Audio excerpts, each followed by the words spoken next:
आज हम इस वीडियो में जानेंगे चित्तौड़ का किला। चित्तौड़ के किले का वास्तविक नाम चित्रकूट है। ये वही चित्तौड़ का किला है जिससे कई साहसिक और ऐतिहासिक कहानियां जुड़ी है। चित्तौड़ का किला भक्ति और शक्ति का संगम भी माना जाता है।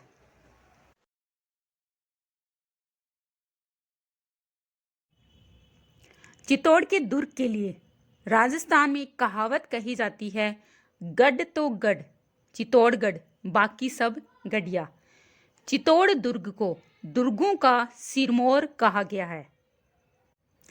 यह 1810 फीट ऊंचे पठार पर निर्मित है।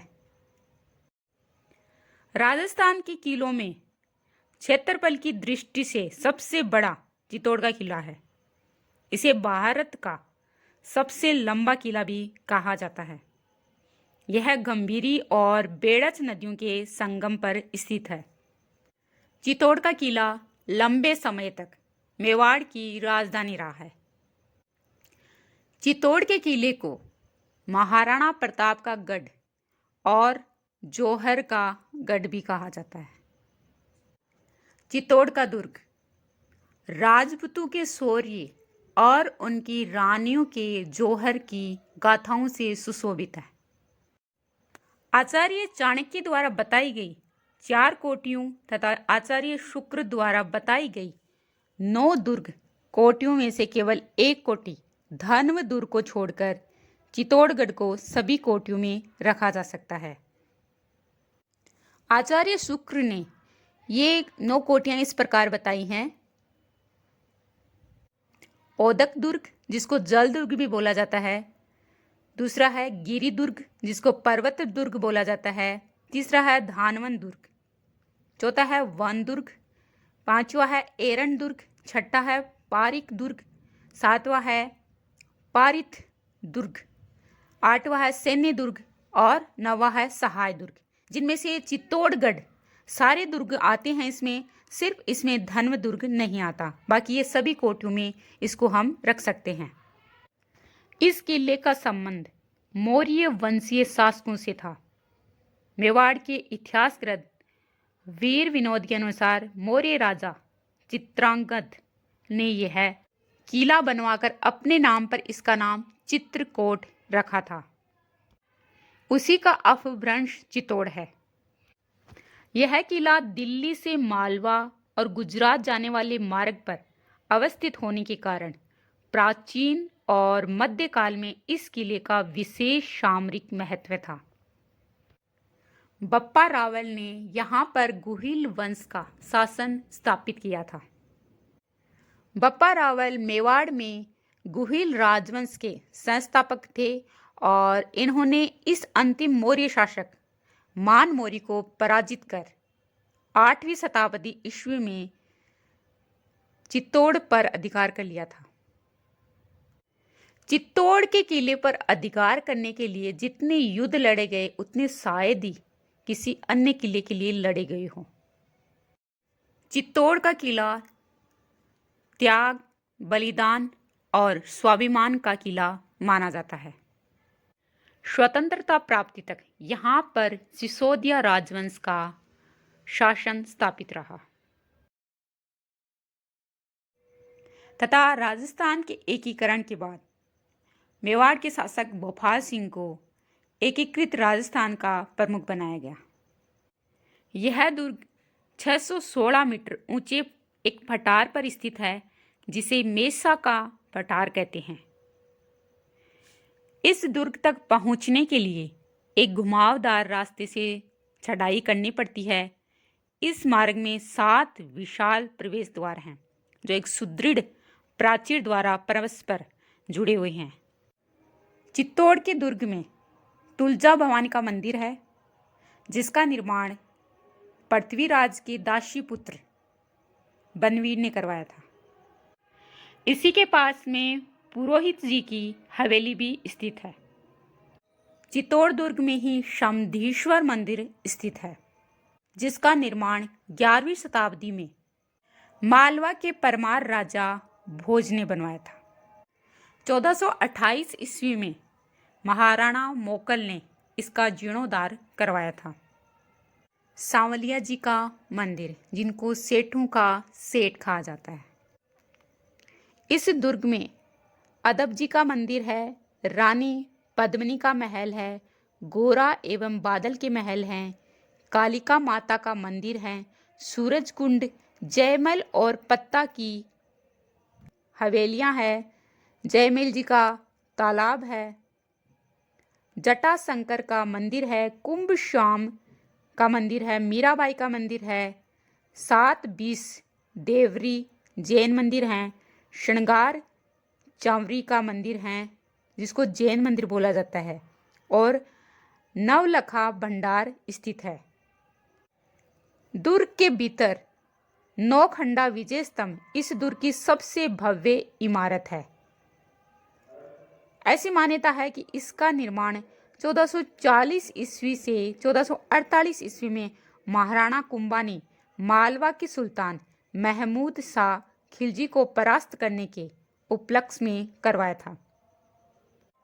यह दुर्ग हिंदू देवी देवताओं का अजायब घर कहलाता है। राजस्थान की गौरवशाली इतिहास में जौहर तथा साकों का अत्यंत विशिष्ट स्थान है।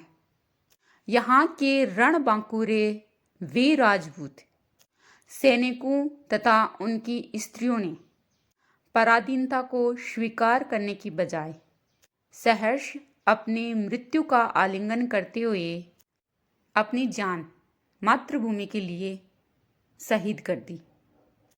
जौहर वो होता है, जब युद्ध होता है तो युद्ध के बाद में जो अत्याचार होता है महिलाओं पर, उससे बचने के लिए तथा अपनी पवित्रता को कायम रखने हेतु महिलाएं, जो शासक की रानियां होती हैं, वे सब अपने कुल देवता की पूजा करके जलती हुई अग्नि में कूद पड़ती थी। वीरांगना महिलाओं का ये आत्म बलिदान का कृत्य जौहर के नाम से इतिहास में प्रसिद्ध हुआ। साका किसे कहा जाता है? जब महिलाएं जौहर के लिए अपने आप को अग्नि को समर्पण कर देती हैं तो उनका निश्चय देखकर शासक और पुरुष जो है वो केसरिया बाना धारण करते हैं और युद्ध क्षेत्र में अपने आप को समर्पित कर देते हैं और शहीद हो जाते हैं। अपने आन बान की रक्षा करते हुए दुश्मन से लड़ते हैं और दुश्मनी सेना पर टूट पड़ते हैं, तो इसे साका कहा जाता है। चित्तौड़ के किले में 3 साखे हुए थे। प्रथम साका यह सन 1303 ईस्वी में मेवाड़ के राणा रतन सिंह के शासनकाल में अलाउद्दीन खिलजी के चित्तौड़ आक्रमण के समय हुआ था। इसमें रानी पद्मिनी सहित 16,000 छत्राणियों ने खुद को अग्नि के हवाले कर दिया। रानियों ने अपनी पवित्रता की रक्षार्थ जय हर का नारा लगाते हुए सामूहिक रूप से धधकती आग के हवाले हो गई। और फिर अलाउद्दीन खिलजी ने रावल रतन सिंह को मारकर इस दुर्ग पर अधिकार कर लिया और इसे अपने पुत्र खिज्र खां को सौंप दिया और इसका नाम खिजराबाद रख दिया। किंतु उसके बाद में 1326 ईस्वी में गुहिलों की राणा शाखा के राणा हमीर ने पुनः चित्तौड़ पर अपना अधिकार कर लिया। तब से लेकर अकबर के काल तक ये दुर्ग राणाओं के अधीन रहा। चित्तौड़गढ़ में कुल 3 शाखे हुए थे, जिसमें फर्स्ट शाखा 1303 ईस्वी को हुआ था, दूसरा शाखा 1535 ईस्वी में हुआ था, जब गुजरात के सुल्तान बहादुर शाह ने एक विशाल सेना के साथ चित्तौड़ पर हमला कर दिया था। राजमाता रानी कर्णावती दुर्ग की सैकड़ों वीरांगनाओं 13,000 ने जौहर का अनुष्ठान कर अपने प्राणों की आहुति दी थी। चित्तौड़ का तीसरा साका 1567 ईस्वी में हुआ था। राणा उदय सिंह के शासनकाल में जब अकबर ने चित्तौड़ पर आक्रमण किया था, जिसमें जयमल और पत्ता के नेतृत्व में चित्तौड़ की सेना ने मुगल सेना का जमकर मुकाबला किया और स्त्रियों ने जौहर किया था। इसमें अकबर ने राणा उदय सिंह को हराकर चित्तौड़ पर अपना अधिकार कर लिया। इसके बाद में 1615 ईस्वी में जहांगीर ने यह दुर्ग फिर से महाराणा अमर सिंह को लौटा दिया। तब से लेकर भारत को आज़ादी मिलने तक यह दुर्ग मेवाड़ के महाराणाओं के अधीन रहा। चित्तौड़गढ़ का प्रथम दरवाजा पाड़नपोल कहलाता है। इसके पार्श्व में प्रतापगढ़ के रावत बाघ सिंह का स्मारक बना है, जो चित्तौड़ के दूसरे शाके के समय बहादुर शाह की सेना से जूझते हुए वीरगति को प्राप्त हुए थे। किले का दूसरा प्रवेश द्वार भैरव पोल और तीसरा प्रवेश द्वार हनुमान पोल कहलाता है। उसके बाद में गणेश पोल, जोड़ला पोल और लक्ष्मण पोल दुर्ग के अन्य प्रवेश द्वार आते हैं। सातवां और अंतिम दरवाजा राम पोल है, जिसके सामने मेवाड़ के आमेर ठिकाने के यशस्वी पूर्वज पत्ता सिसोदिया का स्मारक बना हुआ है, जिसने तीसरे शाके के समय आक्रांता से जूझते हुए अपने प्राणों को बलिदान किया था। पूर्व की ओर सूरज पोल चित्तौड़ दुर्ग का प्राचीन प्रवेश द्वार है। उत्तर और दक्षिण दिशा में लघु प्रवेश द्वार या खिड़कियां बनी हुई हैं, जिसमें उत्तर दिशा की खिड़की लाखोटा की बारी कहलाती है। चित्तौड़ के किले में रत्नेश्वर तालाब, कुंभ सागर तालाब, हाथी कुंड, भीमलत नामक बड़ा तालाब, महाराणा उदय सिंह की झाली रानी द्वारा निर्मित झाली बाग, भामाशाह की हवेली, सलुम्बर और रामपुरा व अन्य संस्थानों की हवेलियां, तोपखाना, जलपूर्ति के मुख्य स्रोत, चित्रांग मोरी तालाब, कमरपदा की खंडर, तोपखाना, वहाँ पर फतेह प्रकाश महल को म्यूजियम या संग्रहालय के रूप में विकसित किया गया है, जिसमें अनेक कलात्मक देव प्रतिमाएं, अलंकृत पाषाण स्तंभ तथा बहुत सारी पुरा सामग्री संग्रहित हैं। चित्तौड़ के दुर्ग में जो कीर्ति स्तंभ बना हुआ है वो आदिनाथ का स्मारक माना जाता है। चित्तौड़ दुर्ग में मोती महल स्थित है और जैन विजय स्तंभ भी स्थित है। इस दुर्ग में भैरव पोल की दाईं तरफ वीर कल्ला राठौड़, जिनकी 4 खंभों की छतरी बनी हुई है, और जयमल, इनकी 6 खंभों की छतरी बनी हुई है।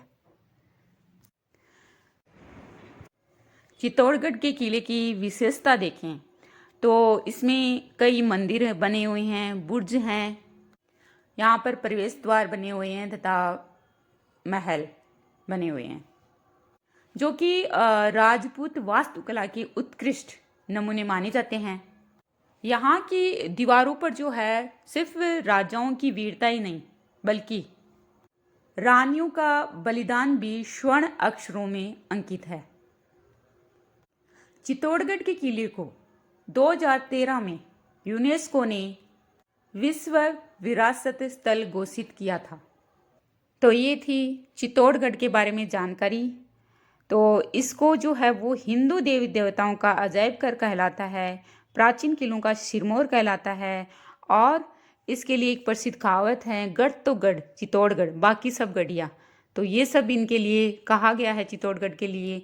अगर आपको हमारी ये जानकारी अच्छी लगे तो इसको वीडियो को ज़्यादा से ज़्यादा शेयर करें, लाइक करें, कमेंट करें और हमारे इस चैनल को सब्सक्राइब जरूर